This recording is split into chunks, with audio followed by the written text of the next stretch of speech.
Muy buenas tardes a todos, una cordial bienvenida y muy agradecido por su presencia en estas conferencias que comenzamos hoy. En principio, quiero decirlo para completar un poco lo que era el proyecto, estaba previsto que esto fuera un ciclo de 3 conferencias, pero la tercera, a última hora, no pudo ser. Después explico cómo era el planteamiento inicial. Bueno, estas conferencias corren a cargo de la cátedra Iglesia, Secularidad, Consagración, que promueve en nuestra Facultad de Teología CEDIS. Aquí hay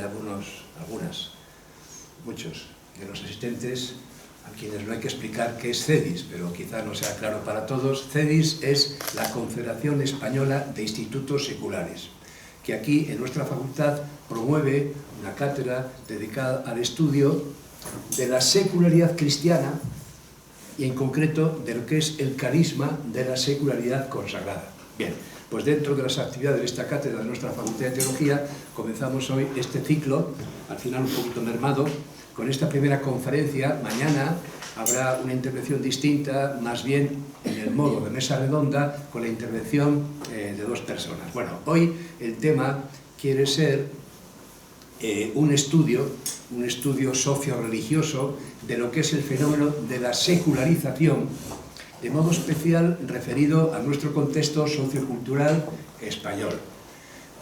Nos parecía muy importante partir de cierta descripción, a fecha de hoy, de cómo está el proceso secularizador en nuestro contexto socio-religioso, ¿no? Mañana hablaremos de lo que es la secularidad cristiana, la reivindicación cristiana de lo secular, navegando dicha secularidad cristiana en este contexto de secularización o post-secularización, de lo cual se va a hablar hoy. La tercera conferencia inicialmente prevista estaba dedicada al estudio en este contexto de la secularidad consagrada.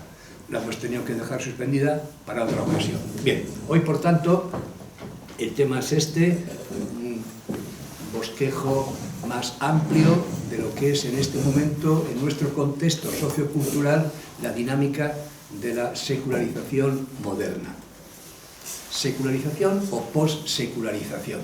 Hace años ya que se viene hablando efectivamente de cierta superación del paradigma sociocultural de la secularización, hasta el punto que ya circula este otro concepto de post-secularización. Estos fenómenos no se suceden entre sí de modo tan mecánico, de tal manera que hay que hablar de secularización y de algunos despuntes de cierta superación de la dinámica histórica de la secularización que permiten hablar de cierta post-secularización. Bueno, este es el tema que va a tratar para nosotros esta tarde Joseba Louzao Villar, a quien antes que nada agradezco su colaboración y su presencia. Ha llegado a Madrid hace un rato para estar con nosotros en esta charla, en esta primera reflexión, ¿no? Y a él le presento con mucho gusto brevemente. Bueno, es natural de Bilbao, nacido no hace tantos años como se puede ver. Es doctor en Historia por la Universidad del País Vasco y licenciado en Ciencias Religiosas por la Facultad de Teología de Granada. Profesor titular en el Centro Universitario Cardenal Cisneros de la Universidad de Alcalá, del cual desde hace un tiempo además es el director. Su docencia y su investigación y publicaciones se sitúan en este terreno, ¿no? En el ámbito de la historia social del catolicismo español o bien en el ámbito de la sociología del hecho religioso. Entre sus publicaciones quiero destacar el hecho de ser columnista habitual de Objectif y crítico cultural del diario El Debate. Entre sus publicaciones cabe destacar Soldados de la Fe o Amantes del Progreso, 2 puntos, Catolicismo y Modernidad en Vizcaya. Breve historia de la Iglesia española, de la Iglesia católica en España, un ensayo interesante. Vicente, Enrique y Tarancón, las consecuencias del Evangelio. Otras publicaciones y también la tarea de coordinación de distintos estudios colectivos siempre en ese terreno, ¿no? Por ejemplo, la restauración social católica en el primer franquismo, catolicismo y franquismo en la España de los años 50, etc. En la actualidad elabora un escrito sobre la historia de la democracia cristiana en Europa desde sus orígenes hasta la actualidad. Bueno, reitero mi agradecimiento a Joseba. Se vuelve esta misma tarde a Madrid, tiene un niño pequeño, tiene obligaciones... Perdón. Uno pequeño y otro pequeño también. Me quería referir al último recién llegado. Sí. Por tanto, tiene obligaciones familiares y bueno, pues ha hecho el esfuerzo importante de venir con nosotros, hasta nosotros esta tarde. Muchísimas gracias y tiene la palabra. Pues muchas gracias. Gracias a la cátedra, a la Facultad de Teología, a la universidad.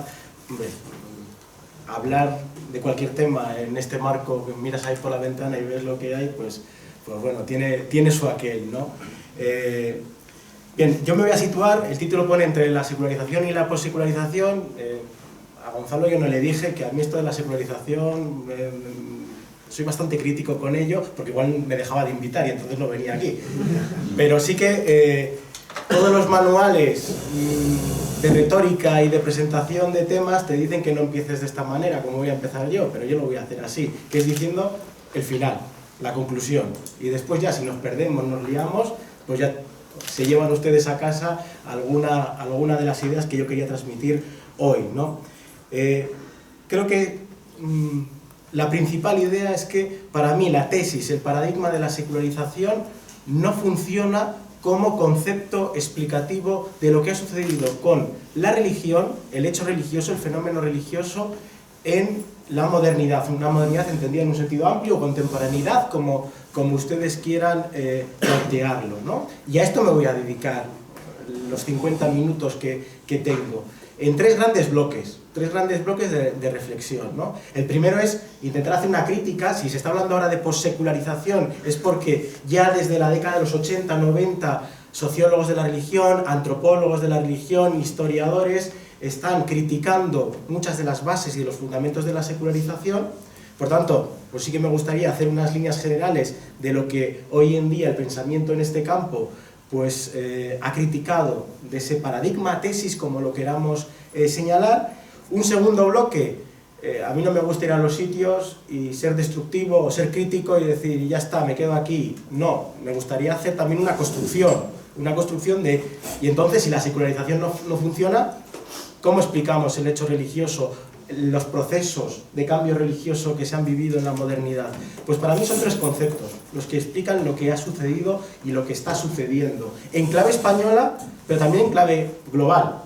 Porque creo que uno de los elementos importantes a la hora de reflexionar sobre el hecho religioso es la globalización, ¿no? Pero dentro de la globalización yo creo que el cambio religioso en la contemporaneidad, en los últimos 3 siglos, se puede resumir en 3 conceptos. Claro, no tienen el valor eufónico que tiene secularización. Cuando hablamos de secularización, pues ya todo el mundo parece que sabe de qué estamos hablando. Pues esto es una de las críticas que vamos a hacer al concepto. Pero para mí, los 3 grandes conceptos que explican este cambio religioso son, por un lado, el concepto de recomposición. La religión, el hecho religioso, ha estado recomponiéndose desde la antigüedad, porque probablemente sea uno de los fenómenos sociales más elusivos para un científico social como soy yo, acá medio camino entre la historia y la sociología, pero también es uno de los más adaptativos en la historia de la humanidad, ¿no? Y eso es un elemento que a mí me parece que es importante. Hemos vivido y estamos viendo un proceso de recomposición religiosa en la modernidad. Y esto va ligado a otros 2 conceptos que también son importantes para reflexionar el lugar del hecho religioso en la contemporaneidad, que es la individualización, y tendremos rato para hablar de ello, y la pluralización. Yo creo que esos 3 conceptos son los que yo pondría en la balanza para sustituir a esto de la secularización. Dicho lo cual, nos vamos a casa, ya he dicho lo que tenía que decir, ¿no? Creo que me parece que es importante hacer esta construcción, porque si no queda esto es un mito, la secularización. Hay varios libros actualmente que hablan del mito de la secularización. Vale, pero ¿y entonces qué pasa con esto? No vale solo con destruir los antiguos fundamentos sociológicos de la secularización, sino también pues, mostrar podemos o cómo podemos comprender el hecho religioso en la modernidad. Y por último, me gustaría terminar con una serie de preguntas que nos lleven a reflexionar, que para mí son preguntas interesantes en este marco en el que estamos también, ¿no? Es decir, en este marco hay un subtítulo en la charla que era la experiencia religiosa y la fe cristiana en el mundo actual. Pues a mí me parece que también es muy importante, ¿no? Porque probablemente, y aquí estoy sacando la brocha gorda clarísimamente, pero el método que los padres conciliares en el Vaticano II nos enseñaron es que tenemos que leer el momento actual nuestro, con una lectura sociológica. Por tanto, es importante hacer esta reflexión de sociológicamente dónde estamos. También una lectura filosófica, es decir, ¿qué dicen los pensadores en el mundo en el que estamos, ¿no? Y hay muchas veces que ese pensamiento parte de ideas o lugares comunes que quizá no sean los que más se ajusten a la realidad, o sí, no lo sabemos. Y por último, ¿qué propuesta cristiana tenemos para el mundo actual, ¿no? Yo creo que yo ahí no me voy a meter, porque no es mi papel, ¿no? En este caso no es mi papel, me metería gustoso, pero no es mi papel, porque a mí me parece que decía Henri de Lubac que la historicidad del hombre no es una palabra vana, y que también hay una historicidad del cristiano, ¿no? Pues yo creo que no es porque sea historiador, pero me parece que también Congar decía que la historia era un lugar teológico, ¿no? Recogiendo esa idea del dominico Melchor Cano, de los lugares de la teología, pues para el cristiano la encarnación no es algo neutro y por tanto me parece que es importante el poder estar constantemente leyendo esos signos de los tiempos en los que estamos, ¿no? Por tanto, pues esto es lo que pretendo. Primera parte, intentar discutir un poco por qué me parece que la secularización no es un concepto que nos sirva de mucho. Segundo elemento, bueno, intentar reflexionar sobre recomposición, individualización y pluralización. Creo que sirve para el caso español y creo que sirve para el caso global, y una serie de preguntas.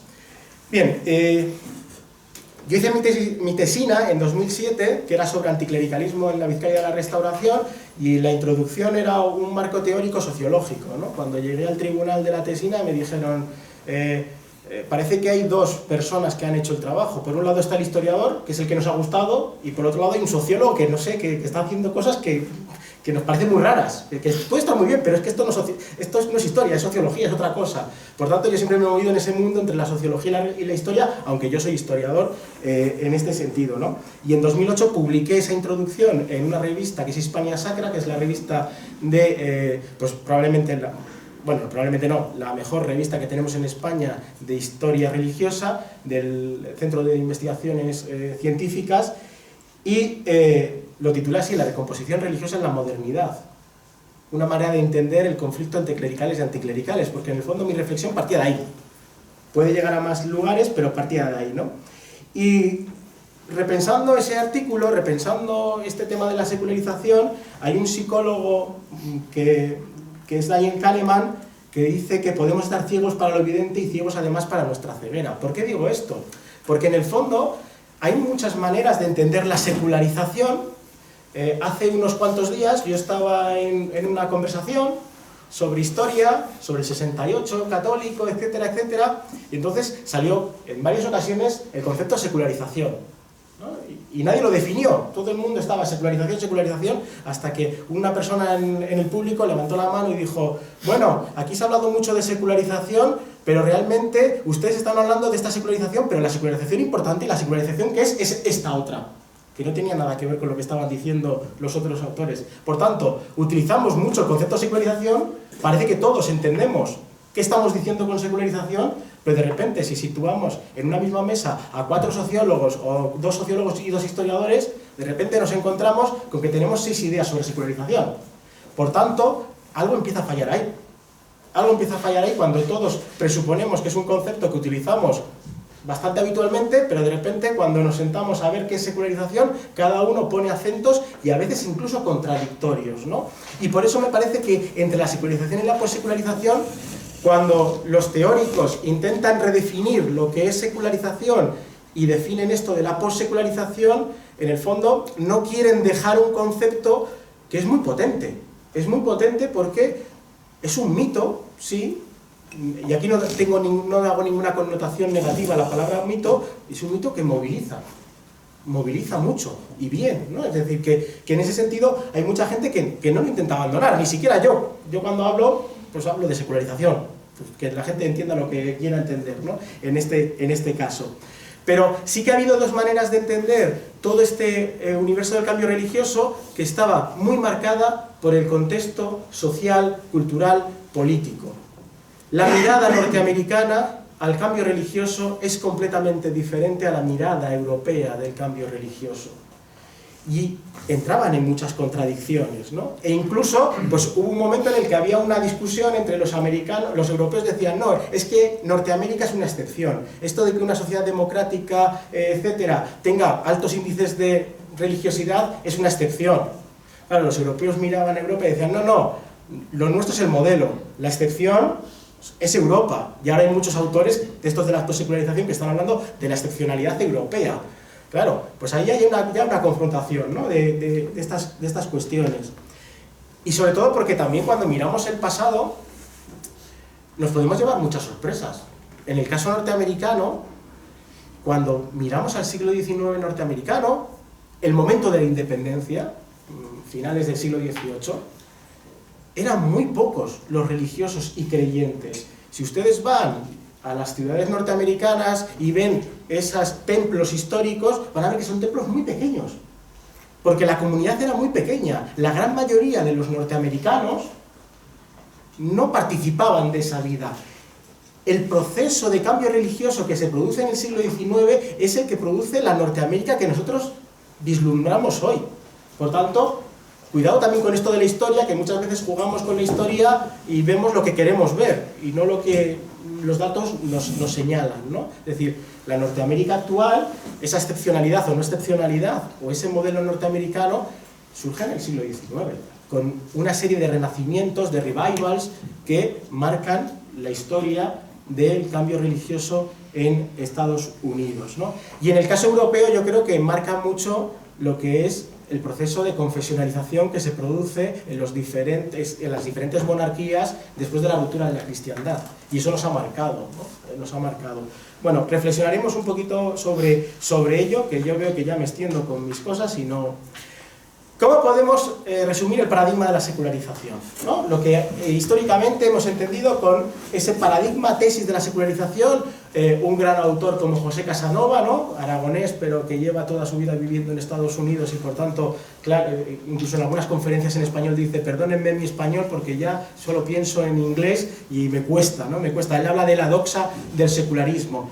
En el fondo, yo creo que ya hacer este resumen de lo que es el paradigma de la secularización nos demuestra que no es algo unívoco, sino que hay diferentes niveles y dependiendo de los autores en los que estemos, compran, permítanme la palabra, compran 1, 2 o 3 niveles. Para mí el resumen es, primer nivel, la secularización implica pérdida, influencia, el declive de la religión en una sociedad que es moderna, científico-técnica, etc., ¿no? Para estos teóricos era evidente que cuanto más modernidad, menos religión. Claro, en Norteamérica decían lo contrario, ¿no? Son más modernos que nosotros, y estoy aquí un poco, ¿no? Más modernos que nosotros y somos religiosos, ya que es al contrario. Pero bueno, ahí está uno de los primeros niveles de interpretación de la secularización. Bien, implica pérdida de influencia. Segundo nivel, la diferenciación y autonomía entre las esferas pública, privada. Eso que se ha llamado la privatización de la religión.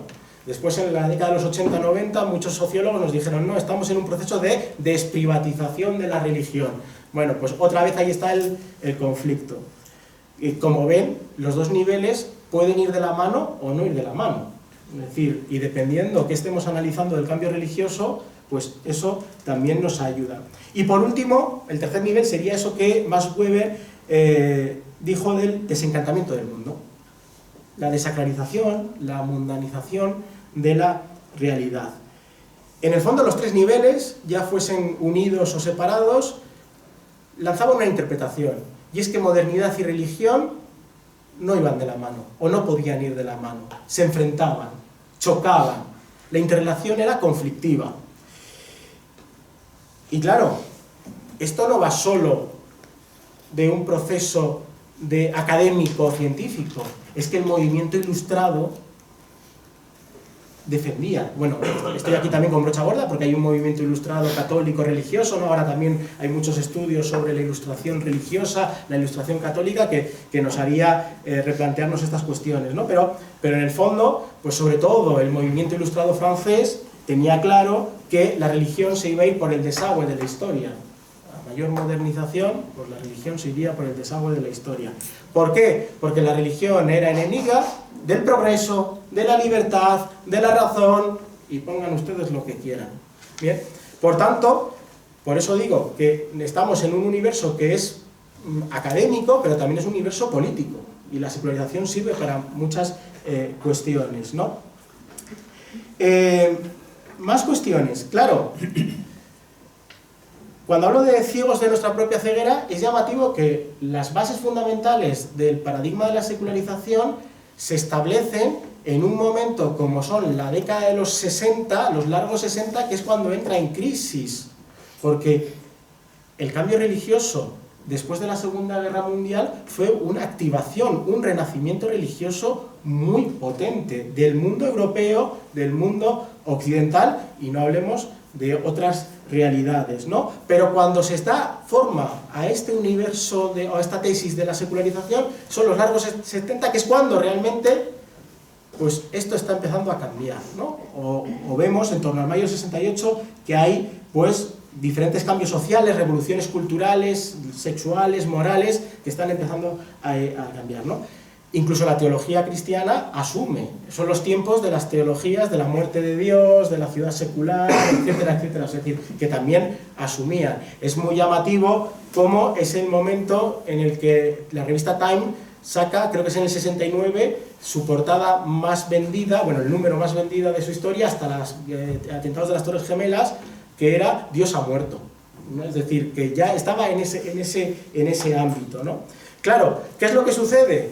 Pues bueno, que ya en este momento hay teóricos que empiezan a sospechar y empiezan a decir esto, pues probablemente no sea, ¿no? David Martin, por ejemplo, en el 69, 68, 69 ya estaba publicando un libro en el que decía que la secularización era más una herramienta ideológica que un concepto académico que podía ser utilizado, ¿no? Y David Martin hoy en día pues es bastante más reconocido en este universo de la possecularización de lo que fue en su momento, porque claro, era él contra el mundo, más o menos, ¿no? Y eso pues tenía sus dificultades. ¿Qué es lo que sucede?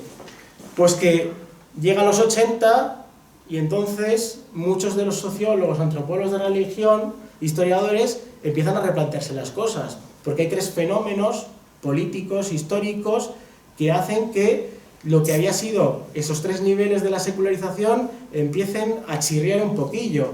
Tenemos la labor del sindicato Solidaridad en Polonia, tenemos el sandinismo en Nicaragua y tenemos la revolución islámica chií en Irán, ¿no? Y entonces esto de la desprivatización de la religión ya empieza a ponerse en duda, ¿no? Y esto hace que algunos autores, pues el más radical creo que es un autor que se llama Rodney Stark, que llega a publicar en 1999 un artículo que es Secularización RIP, ¿no? Es decir, la da por fenecida, ¿no? Claro, ¿qué es lo que decía Stark? Que a mí me parece que es interesante.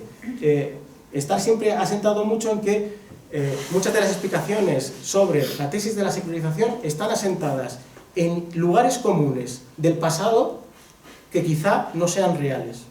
Por ejemplo, la idea de una edad de oro religiosa. Y entonces ahí pues volveremos un poquito más adelante, ¿no? El otro gran autor que es el que a mí me parece que es esencial, primero porque es probablemente el mejor sociólogo de la religión que ha habido nunca, que es Peter Berger, que fue uno de los creadores del fundamento de la secularización. En los 90 dice, mea culpa, me equivoqué, nos equivocamos, y él empieza a hablar de la desecularización, ¿no? Y su último libro, que se titula, ahora mismo lo tengo un poco más adelante, pero ya me voy saltando, Los numerosos altares de la modernidad, que ha editado Sígueme, en este caso, que me parece un libro maravilloso, utilizando irónicamente una frase de Nietzsche, ¿no? pues él al final considera que religión y modernidad se interrelacionan mucho mejor de lo que habíamos pensado, ¿no? En ese sentido, pues hablaremos de ello más adelante. Voy porque veo que se pasa el tiempo aquí y no llego.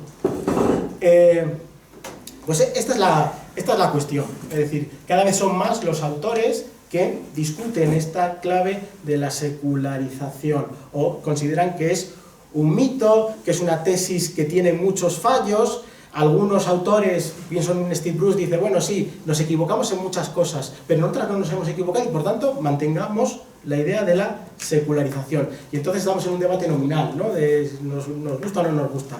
No me interesa tanto la idea del debate nominal, sino la otra parte, ¿no? Y entramos en el segundo bloque de la conferencia, y es, bueno, si la secularización, Joseba, no funciona, ¿qué podemos decir del cambio religioso en este periodo? Pues decíamos, marco de la globalización. El marco de la globalización es esencial. No podemos hablar del hecho religioso en España sin tener un contexto global. Y lo mismo si estamos pensando en Indonesia, en Singapur o donde estemos. Es decir, estamos en un universo globalizado y también la religión juega un papel esencial en ese marco, ¿no? Después, me parece importante que planteemos que no existe una sola manera de ser moderno.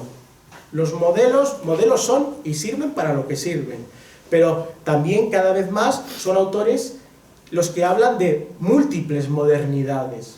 Es decir, la modernidad, ¿cómo la podemos definir? Pues a mí me gusta definirla porque estamos hablando de un concepto como secularización que es muy discutible, pues imagínense modernidad, también todas las implicaciones que tiene. Para mí, la modernidad es un tiempo donde hay una legitimación continuada del cambio. Y ahí tenemos múltiples modernidades, múltiples maneras de ser modernos. Es decir, cuando hablábamos de las dos excepciones, la europea y la norteamericana, claro, decir que Europa no está en la modernidad o que Norteamérica no está en la modernidad sería dudoso, ¿no? Es decir, pero son diferentes, ¿no? Y creo que eso es algo que también cada vez más las ciencias sociales a nivel comparativo nos enseñan, que los modelos son pedagógicos, sirven para que no nos perdamos, pero cuidado con esencializarlos, porque seguramente no hay ningún modelo que sea auténticamente el modelo a seguir, ¿no? En este sentido. Por tanto, ahí lo tenemos, ¿no? Después, hablaba de la recomposición. ¿Por qué? Porque yo creo que la religión es un fenómeno social elástico que se adopta muy bien a entornos muy diferentes y a través de complejos caminos de adaptación, ¿no? Y ahí yo creo que es algo que me parece que es interesante. ¿Por qué me gusta también el concepto de recomposición?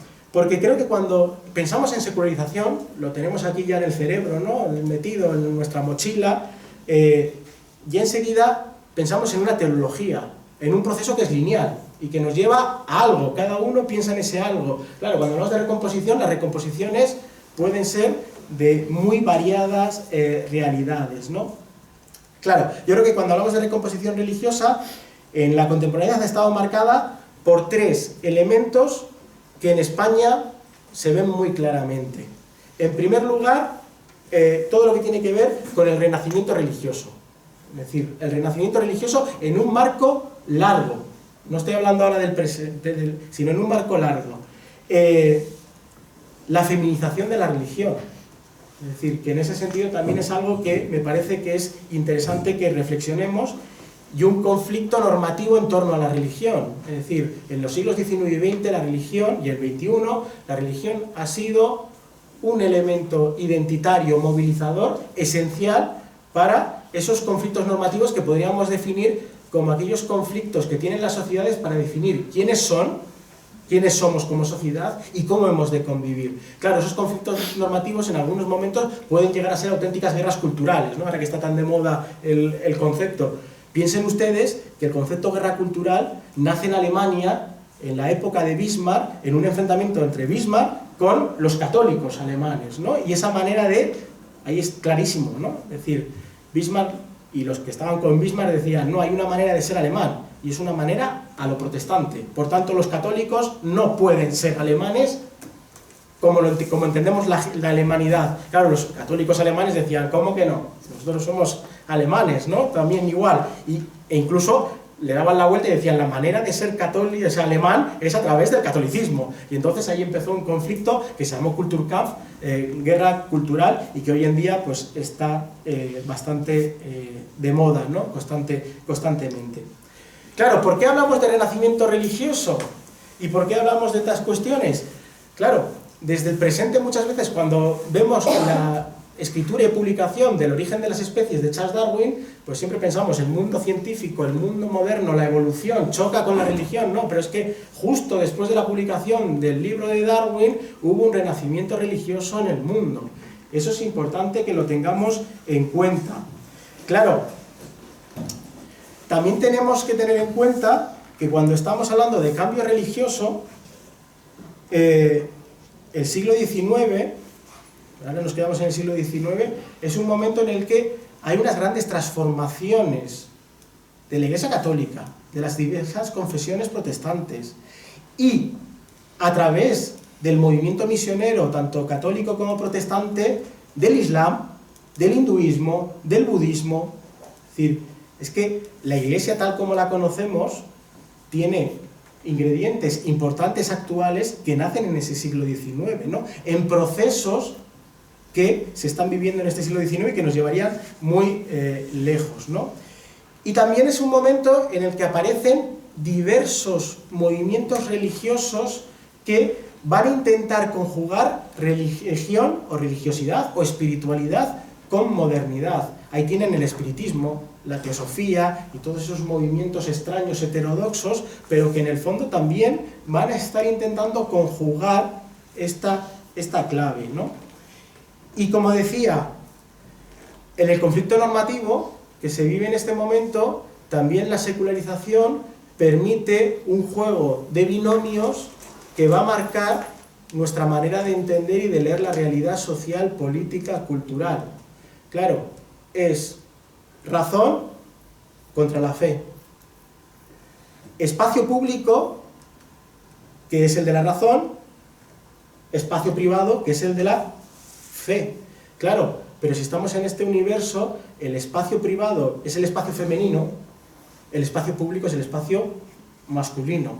Y otra vez vuelve a esta interrelación que existe en todo ello, ¿no? Y claro, creo que eso también es importante que valoremos en la recomposición, que empieza a haber un sujeto religioso moderno. Un sujeto religioso moderno que va a estar conformándose en el largo recorrido desde el siglo XVIII, XIX, XX hasta el XXI, en el que cada vez la experiencia religiosa va a ir individualizándose. No va a ser tanto una cuestión cultural, sociológica, sino que se va a ir buscando esa personalización, individualización, como lo queramos decir, ¿no? Y aquí pongo un ejemplo que podemos entender muy bien. La potenciación de devociones dentro de la Iglesia Católica, como el Sagrado Corazón, son un proceso de esa personalización e individualización.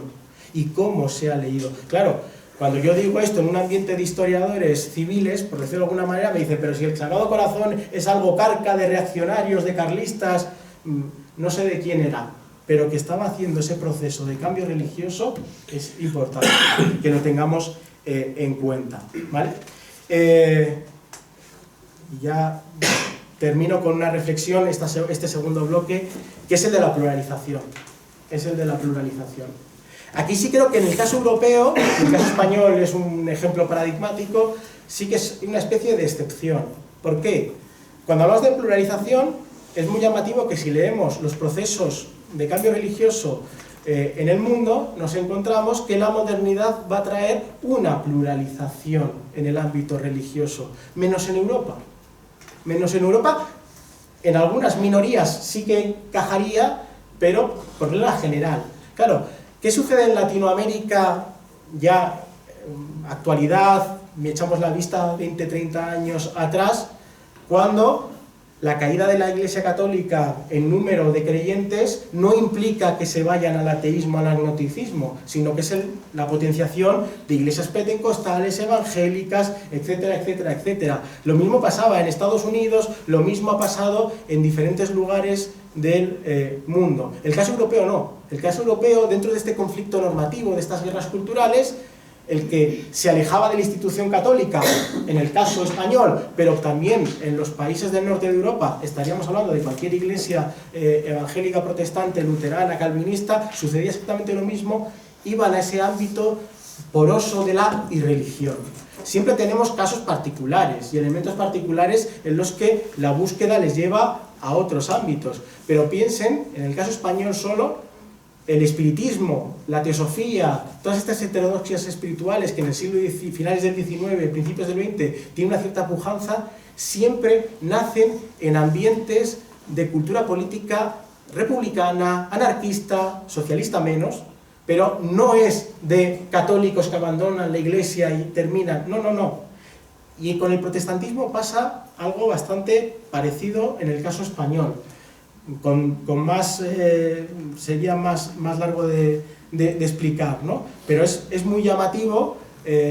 Pongo un ejemplo, una anécdota, porque creo que las anécdotas también permiten. Yo que he trabajado el protestantismo durante el franquismo, es muy llamativo cómo me encontré dos cartas en un archivo protestante español de dos españolas que habían perdido la fe, pertenecían a la Iglesia Católica, habían perdido la fe. Al final la guerra civil les lleva al exilio y dicen, no, yo que había sido declarada atea después de haberme enfrentado a la Iglesia Católica, en Argentina, las dos estaban en Argentina, hemos descubierto que el protestantismo es una manera de ser cristiano que encaja mucho mejor y nos hemos reconvertido a la fe cristiana a través del protestantismo, pero hemos tenido que salir fuera de ese conflicto normativo, de esa realidad sociológica española. ¿Sí? Y las preguntas. Preguntas, y si no, en el después, como va a haber preguntas y demás, podemos aterrizar. Preguntas que tienen que ver con una reflexión que creo que nos pueden ayudar como cristianos a ver este campo, ¿no? Aceptemos o no aceptemos el paradigma de la secularización, hayan pensado que Joseba con la recomposición, individualización y pluralización tiene razón, pero tenemos que hacerlos también. En primer lugar, ¿qué entendemos por religión? Y eso es importante, pero ya no solo a nivel de experiencial o de experiencia creyente, sino a la hora de entender estos procesos de cambio religioso. ¿Por qué lo digo? Porque muchas veces hay conceptos que están unidos y ligados en el tiempo, pero no son sinónimos realmente, y hay veces que en el análisis los confundimos, y a veces pensamos que estamos hablando exactamente de lo mismo, y no estamos hablando exactamente de lo mismo. Religión, espiritualidad, lo sagrado, la trascendencia, está claro que están en un marco semántico común, pero son lo mismo, exactamente lo mismo, y hay veces que esto nos puede llevar a ciertos equívocos, ¿no? Yo cuando daba asignaturas de teología a los estudiantes de magisterio para que obtuviesen la declaración eclesiástica de competencia académica para la religión, era muy llamativo que algunos te llevaban a clase y te decían, bueno, yo vengo aquí por el título, tampoco te creas tú que yo vengo aquí por el título. Y de repente, cuando estabas hablando con ellos, algunos te decían, no, si es que yo además soy ateo, que no me vas a convencer ni nada. Claro, cuando empezabas a hablar con ellos, ya ibas avanzando en el temario, y pues claro, pues al final pues las asignaturas de teología siempre también llevan al sentido, a la experiencia, y va tocando, incluso los que están más alejados va tocando algo, ¿no? Y me acuerdo un chico especialmente que él se presentó el primer día de clase, soy ateo, no creo en nada de esto, no, y yo, vale, ¿estás bautizado? Y dice, no, pues vas a ir lejos con esto porque tienes que estar bautizado, pero él quería sacárselo. Y de repente, este ateo me empieza a contar sus experiencias de fines de semana y empieza a contarme que tiene un grupo donde hacen rituales a Pachamama, a la madre, y era como, o sea, entonces, ateo tampoco eres, ¿no? Claro, porque sobre todo en España, tenemos esta imagen de que religioso, lo religioso, está metido en nuestro cerebro, que es Iglesia Católica y además la Iglesia Católica del nacionalcatolicismo. No vamos aquí a... no, la del nacionalcatolicismo. Claro, eso es algo que cuando estamos también haciendo estudios sociológicos de la realidad sociológica religiosa de España, esto nos puede llevar a ciertos equívocos, ¿no? Hoy en día sabemos que los norteamericanos, cuando les hacen encuestas demoscópicas sobre religión, mienten. Porque te sale que todos son religiosísimos. Claro, cuando vas ya a los diferentes lugares, no hay tanta gente. Claro, pero en su imagen, cuando le está preguntando a alguien, ¿y usted en qué cree o no cree, eres religioso? Siente la necesidad, y eso también está cambiando últimamente, pero siente la necesidad de decir que es más religioso de lo que realmente es, o practicante de lo que es, porque piensa que en el común de su comunidad está bien visto esto. Y en España pasa lo contrario. En los análisis sociológicos que tenemos, hay gente que se declara católica practicante, pero les pregunta si es religiosa y dice, yo religioso no, yo religioso no. ¿En qué están pensando estas personas para decir yo religioso no? Por eso es importante que planteemos esta idea de qué entendemos por religión. Porque igual las encuestas sociológicas nos están llevando a equívocos, ¿no? La Fundación Santa María hace 1 año y medio sacó un documento de cómo está la situación de los jóvenes y la religión en España, y era muy llamativo cómo no eran religiosos. Ellos se reconocían que no eran religiosos, pero un porcentaje muy alto, no tengo aquí el dato, decía que era muy espiritual. Claro, ¿eso cómo lo encajamos en el cambio religioso? ¿Cómo entra en esto de la privatización, del declive de la religión, no declive de la religión? ¿Qué está sucediendo? Claro, porque probablemente estemos equivocando y llamando secularización a lo que nosotros entendemos como descristianización, descatolización o incluso desinstitucionalización. ¿Cuántos creyentes a su manera tenemos hoy en día? Efecto de la individualización, que ha generado eso que algunos sociólogos de la religión llaman el bricolaje religioso. El bricolaje religioso, que es, yo me voy a la IKEA de la religión y cojo de aquí y de allá y hago mi puzzle. Claro, eso es muy llamativo, que cuando hacen encuestas a los jóvenes, me voy a meter con los jóvenes, ¿vale? Porque es cuando tenemos encuestas más profundas, ¿no? Pero cuando se señala en los jóvenes, es llamativo cómo, me voy a inventar los datos ahora mismo, me queda feo decir esto porque tenía que haberlos traído, pero se me ha olvidado meterlos aquí, pero sí que es muy llamativo que entre los jóvenes católicos practicantes hay un 25-30% que cree en la reencarnación.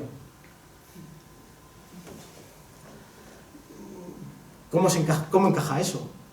Claro, si le preguntas a ese joven y se le pregunta, ¿usted cómo es de católico? Dice, yo, mucho católico. Le preguntan sobre la Virgen María y ahí ya tenemos ahí más dudas, ¿no? Claro, también piensen, ¿no? El CIS que pregunta, ¿cree usted en la Virgen María? Yo he tenido muchas enganchadas con sociólogos de la religión españoles porque me decían que claro, que si a alguien le pregunta, ¿cree usted en la Virgen María? Si dice que sí, es que cree en las apariciones marianas, cree en cualquier cosa que se le ocurra al que ha hecho la pregunta. ¿Pero qué significa creer en la Virgen María? ¿Podemos sacar implicaciones devocionales, de experiencia creyente, de cambio religioso de la pregunta, ¿cree usted en la Virgen María? Claro, porque si usted dice, ¿cree usted en la Virgen María? Si se le preguntan a un musulmán, el musulmán dirá, sí. Claro, por tanto, cuidado con esto, porque es un elemento que a mí me parece que es importante también, ¿no? Que cuando estamos pensando en el cambio religioso y nos vamos a las estadísticas y a la demoscopia, pues hay veces que nos podemos llevar a engaño, porque en Europa, si en Estados Unidos la gente tiene la predisposición a decir que es más religioso de lo que es, en Europa menos de lo que es, en este sentido. Y otro elemento, que es algo que últimamente está dando mucho pie a debates y a discusiones que tienen que ver con la secularización, es que la religión, tal y como lo entendemos hoy en día, es un concepto que surge con la modernidad. Pensamos que la religión es, tal como la entendemos nosotros hoy en día, es un concepto que surge con la modernidad, ¿vale? Nos llevaría lejos, pero no voy aquí a seguir, ¿vale? Pues primera pregunta que a mí me hace reflexionar. ¿Qué entendemos por religión? Segundo, ¿realmente hubo una edad de oro religiosa? Porque también en muchos de los análisis que veo desde la teología, la pastoral cristiana, hay veces que nos desenfocamos y parece que antiguamente, como todo el mundo tenía que ser católico o protestante, dependiendo, porque como la confesionalización había dicho, según como sea tu monarca, tú serás. Ven, cuidado, no podemos equivocar lo que decía un gran historiador de la religión francés, Jean de Lumont, la civilización de costumbre con la experiencia creyente. Con la experiencia creyente. Y hay veces que la secularización habla de un declive, cuando realmente, cuando vamos a los datos históricos del 17 y del 18, claro, es que el Concilio de Trento intenta hacer todo un programa de formación, de seminarios. ¿Y por qué? Había un pequeño problema de cómo llegar al pueblo, en ese sentido, ¿no? Y hay lugares que después se convierten, como el caso del País Vasco, que se convierten en tierra catolicísima, pero en el siglo XVIII era tierra de misión, donde había zonas en las que había que ir. Es decir, que en ese sentido, cuidado también con mirar al pasado y decir, no, el pasado era religioso. Cuidado con estas cuestiones, porque desde la historia también nos da una serie de avisos, ¿no? Incluso el propio Jean de Lumont, a mí me llama mucho la atención que él, con datos históricos, señala, cuidado, porque esto sería la otra gran pregunta, ¿no? ¿Y cómo medimos la religión? ¿Cómo se mide la religión? Es un fenómeno tan elusivo que de repente tú llegas a un sociólogo, me meto mucho con los sociólogos, perdón si hay alguno en la sala, ¿no? Pero que te acercamos a los sociólogos o a los historiadores o a los antropólogos aquí, y somos muy cuantitativos, o nos gusta mucho lo cuantitativo, de hacer grandes encuestas, de hacer grandísimas... Pero cuidado, cuando estamos en el ámbito de la experiencia creyente, lo cualitativo, los focus group, muchas veces dan mucha más información que, claro, si a mí me preguntan, ¿cómo se sitúa usted? ¿Es muy católico, un poco católico, no católico, ateo? ¿Cómo mido esto? Claro, yo puedo decir que soy católico normal y otro que tiene una experiencia completamente diferente, o sea, completamente igual a la mía, decir que es muy católico, o al revés. Es decir, que eso, cuidado con estas cuestiones, ¿no? Incluso Jean de Lumont, que he dicho antes, que ya digo, léanlo porque es un historiador maravilloso de la religión, decía, cuidado, porque Voltaire comulgó más en su vida que Pascal. Por tanto, incluso la propia práctica religiosa tiene una explicación, no, tiene una explicación, pero la propia práctica religiosa nos puede decir muchas cosas o no. Claro, la sociología religiosa en Polonia, ¿no? Que dicen, cuidado, tienen un problema. Si les preguntan, ¿va usted a misa? La mayoría de los hombres polacos sigue diciendo que sí, 80%. Claro, pero muchos de ellos no comulgan. Es decir, ¿podemos extrapolar cuestiones de experiencia religiosa de estos datos? Pues cuidado con estas cuestiones, porque me parece que es importante, ¿no? Y lo mismo cuando hablamos de la otra, desde el punto de vista de la religión. Agnóstico, ateo, ¿qué supone eso? Pues como digo, puede haber muchas experiencias de búsqueda de sentido, de búsqueda de trascendencia, pero con una clara conciencia de yo no soy religioso. Yo conozco a una persona que, si yo le pregunto ahora mismo si es religiosa o no, me va a decir que no. Pero se pasa cada cierto tiempo a retiros de silencio. Y me lo vende a mí. Es decir, tienes que hacer silencio alguna vez. Y sí. Los católicos creo que sabemos algo de eso también, ¿no? Pero te lo venden como una experiencia. Después se va a hacer yoga, pero no el yoga del gimnasio, sino una experiencia de yoga auténtica, con maestros yoga. Y así está buscando. Cada cierto tiempo, cuando nos vemos, siempre me di cuenta de una experiencia más, ¿no? Y está en búsqueda de sentido, de trascendencia, no sé cómo llamarlo. Pero si yo le pregunto a ella directamente, es mujer, le pregunto, ¿eres religiosa? Ella me va a decir, lo sé, porque he hecho la prueba, no. Por tanto, tenemos ese problema. Decíamos al inicio, el fenómeno religioso es bastante elusivo. Y como decía, y ya termino, probablemente la desafección a las iglesias institucionalizadas, que es un fenómeno claro, ¿no? No nos ayude a explicar lo que ha supuesto el cambio religioso. porque abandonar una iglesia institucionalizada no significa parar en el ateísmo o en el agnosticismo. Claro, nosotros como europeos tenemos esa experiencia y nos parece que es lo más lógico, pero cuidado, porque incluso también hay experiencias que los sociólogos de religión hoy en día clasifican como la pertenencia sin creencia. Hay gente que pertenece a iglesias o grupos religiosos, pero con poca creencia, pero como social, culturalmente está bien visto, pertenezco. Y después está la creencia sin pertenencia a ningún tipo de institución, sin ningún tipo de institución. Claro, desde el punto de vista teológico-pastoral es muy interesante y muy llamativo que lo que nosotros estamos constantemente dándole vueltas de los sacramentos, ¿no? El ritual, el vaciamiento de cómo llegamos a la experiencia sacramental, etc.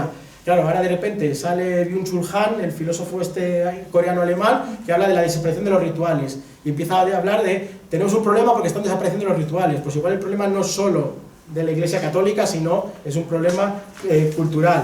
O la desinstitucionalización.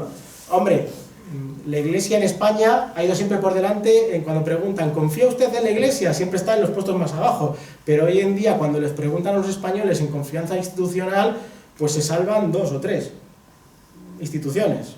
La policía, y últimamente está en capa caída, la educación, y veremos, y lo médico, ¿no? La medicina, el sistema sanitario. Por tanto, también son fenómenos más globales. Por tanto, me callo ya. Yo sí que he querido transmitir, sobre todo dudas o preguntas que nos podríamos hacer, y creo que a nivel de repensar y de hacer esa lectura sociológica de nuestro presente, desde España, a nivel global, creo que tenemos que dar una vuelta a cómo se ha recompuesto la religión en el mundo contemporáneo, en España, cómo afecta la individualización a nuestra experiencia creyente y a la Iglesia católica y a la religión, ¿no? Pero a la Iglesia, y la pluralización, que es otro tema que también de largo recorrido, ¿no? Es decir, cómo nos enmarcamos en una sociedad cada vez más plural, que eso también afecta a toda la sociedad. Es decir, yo cuando veo si nosotros estamos recibiendo diversidad religiosa cada vez creciendo más y somos incapaces de entender el hecho religioso, y digo un nosotros majestático de toda la sociedad española, tenemos un auténtico problema. Es decir, un auténtico problema en esa relación de no entender al otro, y eso es, yo creo que, básico. Así que creo que me he liado mucho, que he dicho muchas cosas pero no he dicho nada, pero muchísimas gracias. Muy bien, Joseba, muchas gracias. En relación a este asunto del cual hablamos hoy y también mañana, pues yo creo que Joseba ha presentado un cuadro hermenéutico bastante alternativo al respecto de lo que es el concepto, incluso teológicamente bastante elaborado, pastoralmente también, en nuestro tiempo, de la secularización. Por tanto, como él ofrece un marco hermenéutico bastante alternativo al concepto tan usual de la secularización, pues a lo mejor su intervención suscita preguntas, comentarios, observaciones críticas, y entonces, para todo ello, abrimos ahora un ratito de diálogo, de coloquio, de contraste de pareceres. Si alguien quiere, yo tengo alguna anotación hecha aquí, pero abrimos el diálogo a todos los presentes para el comentario que quieran hacer. En este contexto sociológico español, ¿cómo se explica el auge de movimientos más tradicionalistas, no sé, sobre todo en gente joven? ¿Acumulamos o respondo? Sí. Bueno, yo creo que ahí tiene que ver varias cuestiones, pero sobre todo, creo que en el caso de este tipo de movimientos, en una sociedad en la que, pues, tiempos acelerados, ¿no? Tiempos paradójicos, estamos hablando de un universo en el que yo intento hablar que vivimos en una sociedad del yo autoconstituido. El yo autoconstituido, que tiene mucho que ver con el bricolaje religioso, etcétera, etcétera.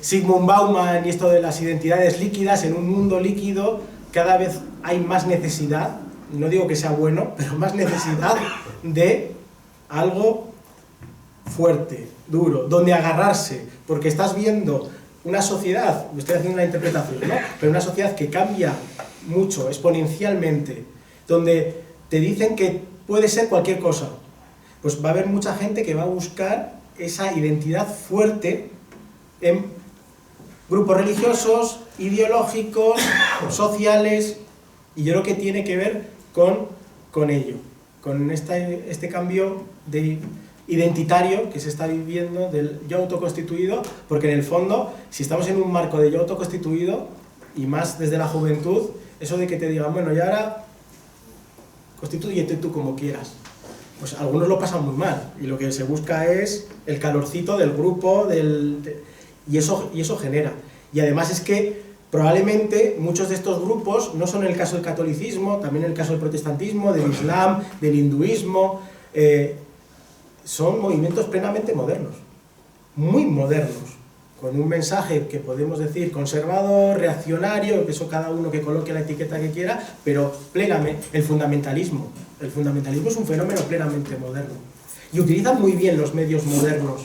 Muchos de esos grupos utilizan pues herramientas que tienen que ver con el TikTok, con las redes sociales, que es donde los jóvenes se mueven, eventos masivos, musicales, festivos, etcétera, que juegan un papel importante, pero sobre todo la búsqueda de una identidad fuerte, de un pack que te diga quién eres, qué haces en este mundo, donde todo está cambiando exponencialmente, todo es tan paradójico, pues ahí se encuentra un anclaje. Pero vamos, tenemos nosotros el caso dentro de la Iglesia, pero en otras religiones, pero también creo que se da en otros fenómenos sociales, culturales, políticos. Respecto de la modernidad y su influencia en el proceso de secularización, esta semana pasada vino una noticia a cuenta de que le han dado el premio Mundo Negro a un obispo importante de Nigeria. Nigeria es hoy una iglesia perseguida y mártir. Es una iglesia también donde el cristianismo, a pesar de eso, está, diríamos, avanzando. Bueno, pues en las preguntas que le hacían respecto de la globalización y su influencia, él decía que allí también ese proceso de la modernidad está afectando también a la forma de vivir y desarrollarse la fe cristiana en ese contexto especialmente.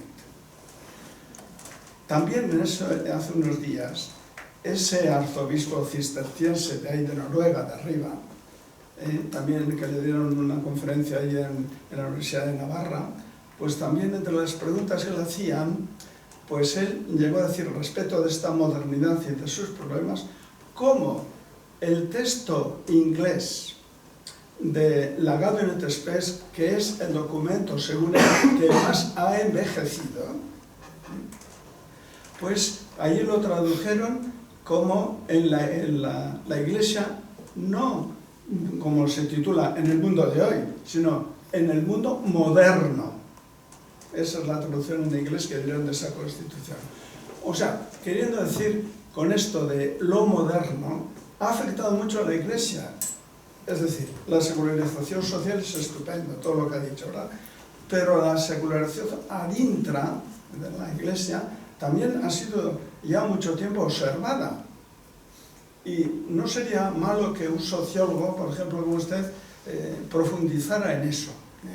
¿Cómo afecta la secularización o como forma, diríamos, de modernidad dentro de la Iglesia Católica, ¿verdad? En sus mismas estructuras? Eso me parece a mí en relación con el concepto de modernidad y diríamos que no lo pone todo a punto. Sí, no, o sea, lo que yo quería transmitirles hoy, muy alternativo a lo habitual, no sé si alternativo, pero sí que sí que se produce un cambio religioso en la modernidad, sí que hay un cambio y profundo religioso. Lo que no creo es que ese cambio religioso se deba entender como el declive de la religión, como tampoco la privatización de la religión. Creo que los niveles que he marcado antes no se cumplen, o no se cumplen a rajatabla, sino que el cambio es mucho más complejo y más diverso, ¿no? Y creo que nos haríamos, bueno, y nos hacemos daño si asumimos todas estas cuestiones, ¿no? Yo creo que sí, es decir, que en el propio proceso de cambio religioso que se ha vivido en la modernidad, la Iglesia Católica ha estado afectada, es decir, lo que más han estudiado los historiadores del siglo XIX religiosos es el proceso de centralización que vive la Iglesia Católica, pero no solo la Iglesia Católica, el protestantismo, el hinduismo, el islam, se viven procesos de centralización por ese, no voy a decir enfrentamiento con la modernidad, sino ese encuentro con la modernidad, ¿no? Y ahora que decía antes el profesor Tejerina que estoy trabajando para hacer un libro sobre la democracia cristiana europea, estaba leyendo a un autor italiano, que él no es demócrata cristiano, ni católico, ni nada por el estilo, y él decía, es que con la democracia cristiana se vivió un doble proceso. El cristianismo italiano acogió la democracia y se transformó en esa acogida de la democracia, pero también la democracia europea, la democracia italiana, él habla de más democracias, ¿no?, también se vio transformada en ese encuentro. Y él llega a decir algo que es muy polémico, creo que es polémico, pero que a mí me hizo pensar, dice, si la democracia cristiana desaparece mañana, todavía los elementos, valores y fundamentos que ha dejado en la Unión Europea y en muchas sociedades europeas seguirán presentes. Seguirán presentes.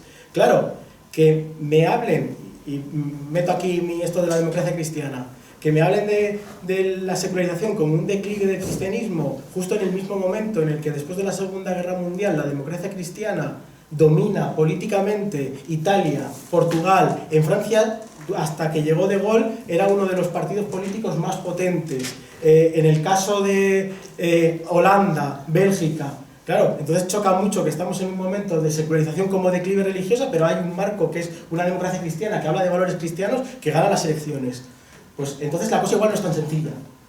No quiero decir que entonces que todo el mundo era cristiano y era, no, porque había muchos votantes de democracia cristiana que no tenían esa experiencia creyente, pero sí que todo es mucho más complejo de lo que habitualmente pensamos, ¿no?, en este sentido. Y creo que sí que ha habido algo que deberíamos estudiar. No sé si los sociólogos más los historiadores, pero... Sí, yo quería hacer un comentario, no quiero alargarme mucho, ¿no?,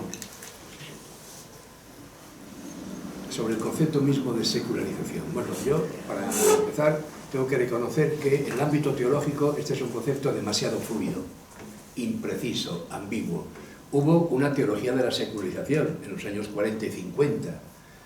Recordamos la obra de Hogarten, que asumió como muy propio de la tradición bíblica el proceso secularizador que se vivía, sobre todo en las sociedades europeas. Y efectivamente, hubo una teología de la secularización, desde una valoración teológica cristiana positiva, optimista, esperanzada del proceso secularizador.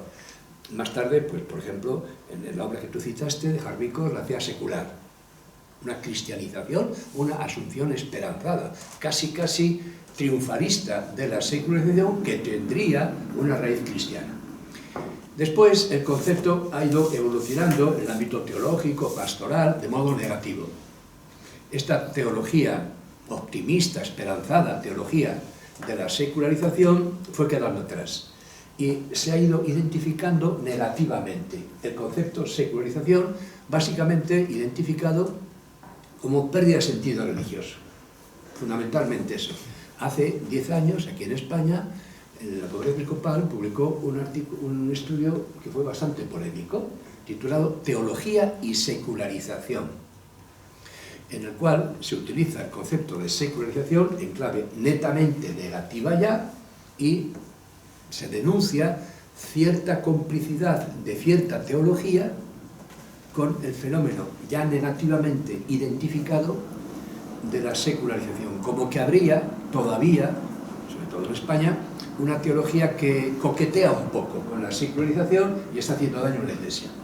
El título, repito, todavía se lee, se debate dicho documento, Teología y secularización, lo cito ya como un ejemplo claro, en el cual por parte de la enseñanza oficial de la Iglesia aquí en España, ya la secularización ha ganado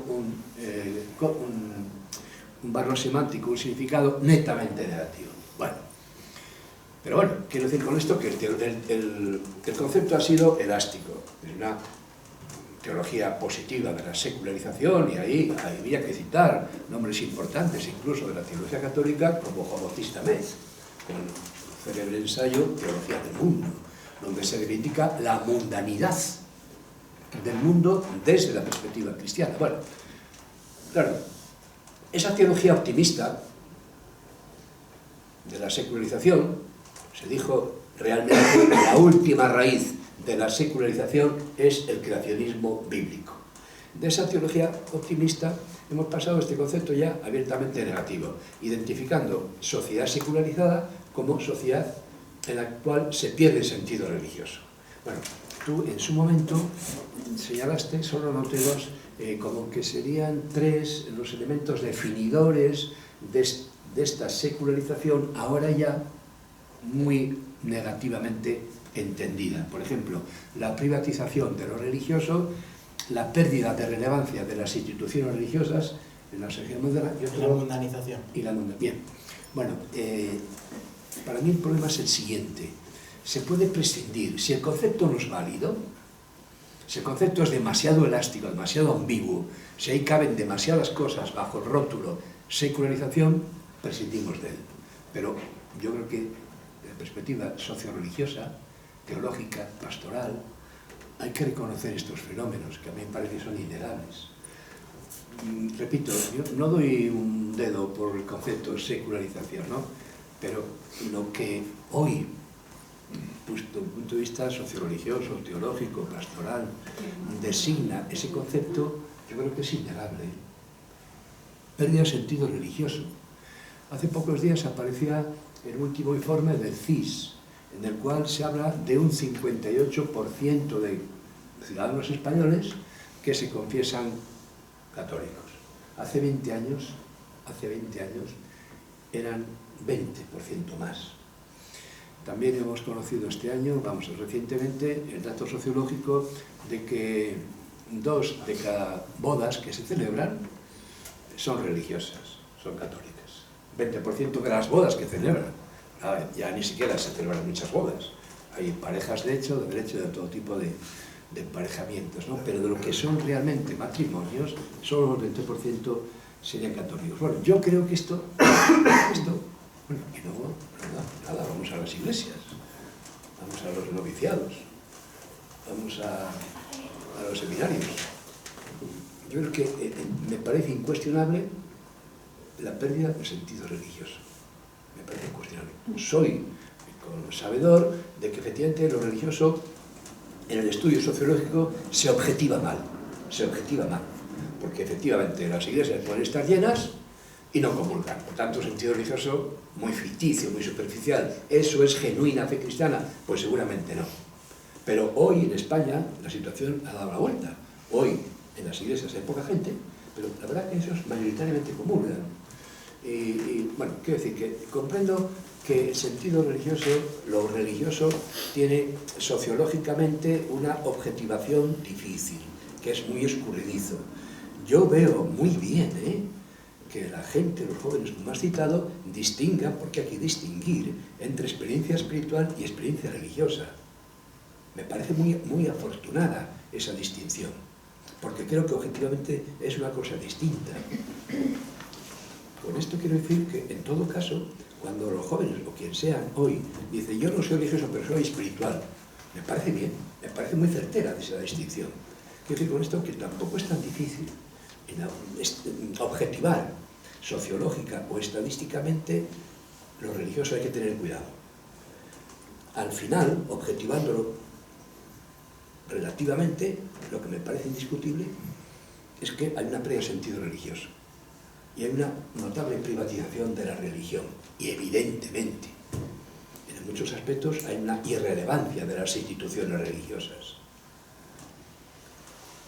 Eso yo no sé si se debe llamar secularización, si podemos encontrar otro concepto más apropiado, pero me parece que como fenómenos religiosos esos están ahí, ¿no?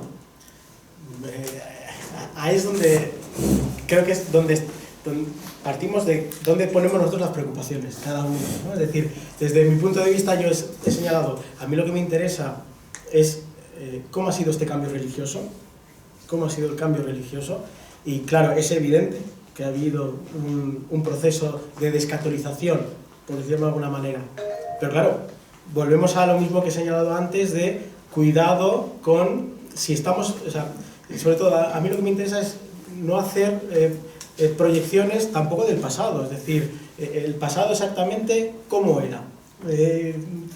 Tenemos por desgracia muy poca estadística o muy pocas cuestiones de realidad, ¿no? Pero es decir, que del 58% que señalas, ¿no? Y hace 20 años era 20% más, pero ese 20% decía que era católico porque tenía una experiencia creyente, no tenía la experiencia creyente, ¿a dónde ha ido ese 20%? Es decir, que se haya alejado de la institución religiosa significa que ahí es donde yo por lo menos pongo dudas de, por ejemplo, uno de los fenómenos que actualmente, que no tiene que ver con lo religioso, que no tiene que ver con las instituciones religiosas, pero por ejemplo entre los jóvenes de 20 y 45 años hay toda una ebullición de todas espiritualidades alternativas, entre pseudo-religiosas, y hay un auténtico boom con todo lo que tiene que ver con la astrología, con diferentes fenómenos. Por tanto, sí que hay un proceso de descatolización, de desinstitucionalización, de abandono de la institución religiosa o de una experiencia creyente religiosa, pero eso no conlleva directamente al abandono de ese ámbito de la trascendencia de lo sagrado, desde una lectura muy particular, que para un creyente cristiano le choca y le puede remover, pero eso también está ahí, ¿no? Y eso yo creo que es importante tenerlo en cuenta para la reflexión, que cada vez hay menos católicos en España, eso está clarísimo, vamos, eso es evidente. Una cosa que la mirada también puede ser la contraria. Entonces, a mí me parece que falta una perspectiva psicológica, pero es que yo soy psicóloga y vengo de la Facultad de Psicología, ¿no? Entonces, cuando se habla de filosofía, se habla de sociología, muy bien, se habla de teología, fantástico, pero a mí me parece que se falta esa mirada. Claro, yo creo que hay una cuestión que cuando tú estás diciendo que la religión es espiritualidad, obviamente lo es, pero es que el ser humano es espiritual. Entonces, si nosotros estamos poniendo como clave de ser o no religioso el ser espiritual, pues es como si pones la clave de ser humano, tener dos piernas, tener dos brazos, tener dos orejas. Y esto lo explica Chesterton con esa frase tan famosa y tan manida de cuidado cuando la gente no cree en Dios porque puede creer en cualquier cosa, que en realidad lo que está diciendo es que hay un espíritu religioso y psicológicamente hay un espacio para la religión que se puede llenar de 1000 millones de cosas. Entonces, realmente que alguien sea espiritual, yo no creo que sea religioso, creo que es humano. Que alguien tenga valores, creo que es una cosa similar. Entonces, si al final decimos que lo espiritual es la religión y los valores son la religión, y estoy de acuerdo con lo que dice Tejerina, que yo creo que claramente hay un declive de la religiosidad, porque si no decimos eso, entonces estamos diciendo que la religiosidad tiene lo que tienen los seres humanos, lo que son los seres humanos. Cualquier ser humano es religioso, yo parto de ahí. Y solamente esta idea, este mecanicismo en el que no estamos y esta legitimación continuada del cambio, me ha parecido impresionante esa definición, porque es la legitimación continuada de la nada. O sea, yo legitimo continuamente el cambio. ¿Qué es el cambio? No sé. El cambio es algo, pero no tiene contenido. Entonces lo único que estoy legitimando es un proceso de cambio. Bueno, esto es lo que creo que nos aparta. Si sobrevive la religiosidad, si sobrevive lo espiritual es porque somos así. Entonces, yo creo que en vez de ser una cosa buena es una cosa mala. Porque la religiosidad es un camino cierto, es un camino que tiene sentido, que ha estado acrisolada durante mucho tiempo, es un camino seguro. Eso lo dice Carl Gustav Jung, no lo digo yo. Dice, no, qué bien que tenemos un camino seguro para poder llegar a una experiencia primordial en la cual, si llegamos solo, pues tenemos mucho más problema y podemos caer en enfermedad. Y por eso él dice, el mundo católico es mejor que el protestante, siendo el protestante, porque hay mediadores, etcétera, etcétera, para llegar a la experiencia religiosa. Y todo eso lo estamos perdiendo.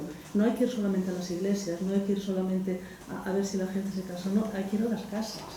Y hay que ir al alma de las personas y ver cómo hay un vacío tremendo y una especie de desorientación absoluta y una especie de búsqueda general de algo que te pueda llenar. Y ahí, por supuesto, que entran los sistemas radicales que parece que te dan estructura, pero ahí también entran cualquier tontería que a cualquiera se le ocurra en un momento dado, que en realidad no es otra cosa que la antigua idolatría, es que no es nada más que eso, en el fondo, ¿no? Bueno, yo no entiendo mucho de eso porque no soy teóloga, pero así se le llamaba, ¿no? A colocar en el centro las cosas que no son del centro, ¿no? Hay uno de los autores que he señalado, Rodney Stark, que yo lo he citado muchas veces, es uno de los grandes teóricos.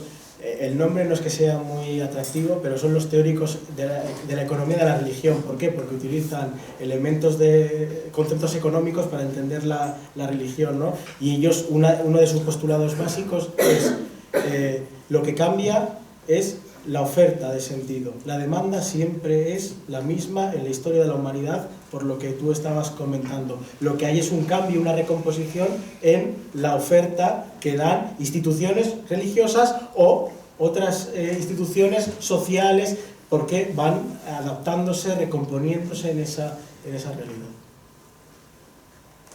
Muy bien. ¿Alguna otra intervención? Vamos a ir cerrando la palabra, si nadie añade nada más. Bueno, yo creo que ha empezado bien este pequeño ciclo, ¿no? Cuestionando algunas cosas, dando que pensar, suscitando preguntas, planteamientos nuevos. Bueno, muchas gracias, Joseba. Estáis todos convocados al encuentro segundo de mañana, que va a hablar, como ya comenté al comienzo, va a versar sobre lo que entendemos ya dentro de la fe y la Iglesia cristiana católica por secularidad cristiana. Hay una reivindicación cristiana de lo secular. Hay una concepción cristiana de la mundanidad del mundo. Hay un modo propio de la identidad cristiana de estar presente en una sociedad secular, secularizada, posecularizada, en la cual se recoloca la religión. Bueno, pues de esto hablaremos mañana, ¿no?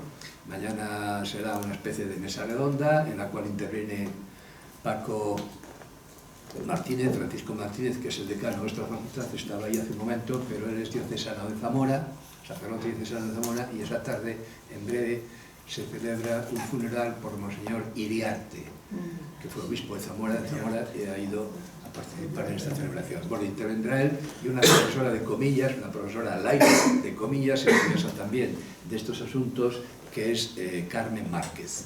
Mañana, por tanto, seguimos con este pequeño ciclo a las 6, Secularidad Cristiana, Paco Martínez y Carmen Márquez. ¿De acuerdo?